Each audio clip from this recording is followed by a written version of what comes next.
Saheb Ambedkar was a veritable phenomenon of the 20th century. It is indeed incredible that someone born as India's untouchable could rise to be the giant among scholars, the sterling statesman, the constitution giver, and above all, the messiah of masses, the likes of which have never been seen in the history. It is indeed a thrill to see this phenomenon come live, albeit for a moment in a movie clip. This is better.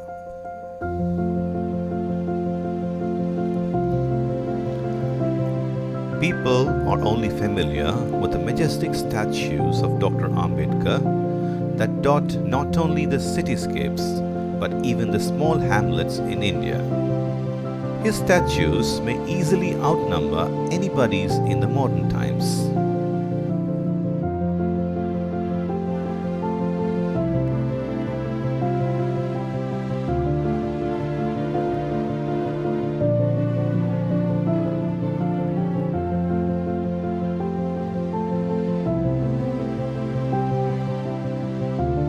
He is the lord of the 250 million dalits in India.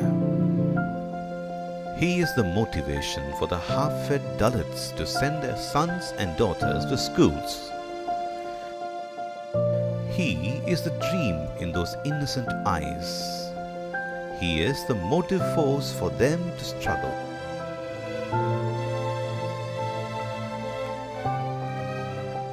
Here is seen the Kalaram Mandir at Nasik, where Ambedkar had led an epic satyagraha for the temple entry. His paper Janata carries the news titled Victory to Ambedkar in Nashik.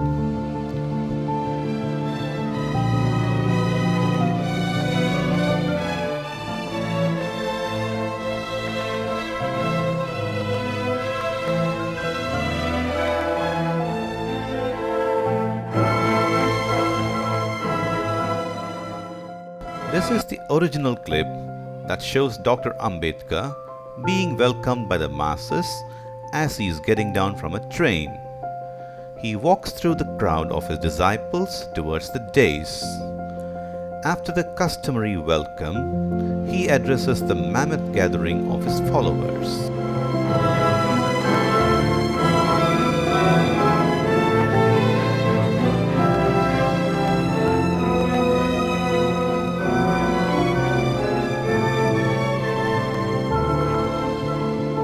Here, you see the Anand Bhavan, the main building that housed Siddharth College of People's Education Society, founded by Dr. Ambedkar.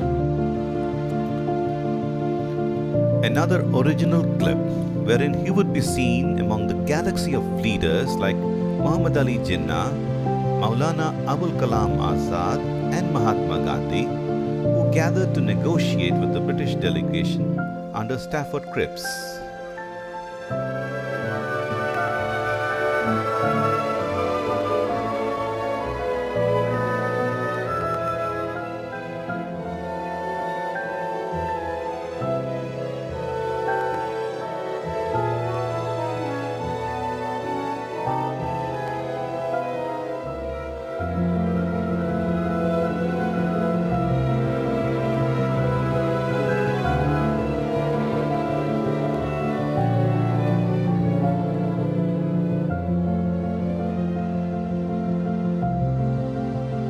Ambedkar became particularly famous when he became the chairman of the drafting committee for the Constitution of India. His sterling statesmanship still reverberates in the august portals of Indian Parliament.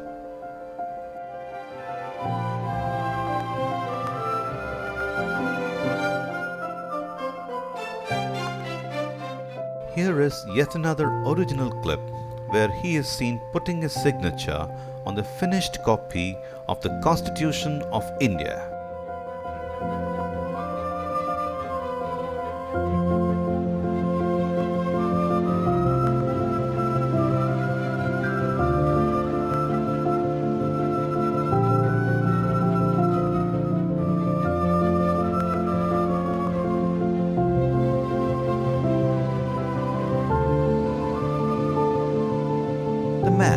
never buckle before the mightiest of the mighty, is seen humbly bowing before a statue of Buddha. He is seen with Mrs. Savita Ambedkar, his second wife, taking Diksha of Buddhism in a historic conversion function at Nagpur on the 14th October 1956. It marked the fulfillment of his vow that though he was born a Hindu, he would never die as one, declared at Yavale in 1935. After Ambedkar, all present took Diksha of Buddhism.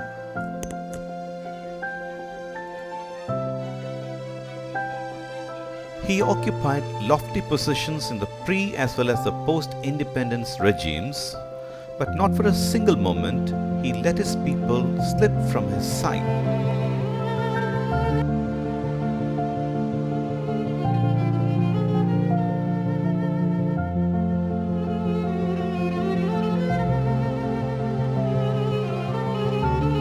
Soon thereafter, on December 6, 1956, he passed away in sleep.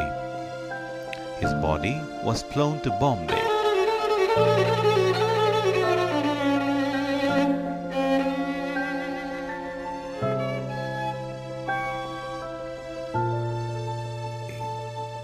The funeral procession that you see here is acknowledged to be amongst the biggest anywhere, ended at Dadar Crematorium.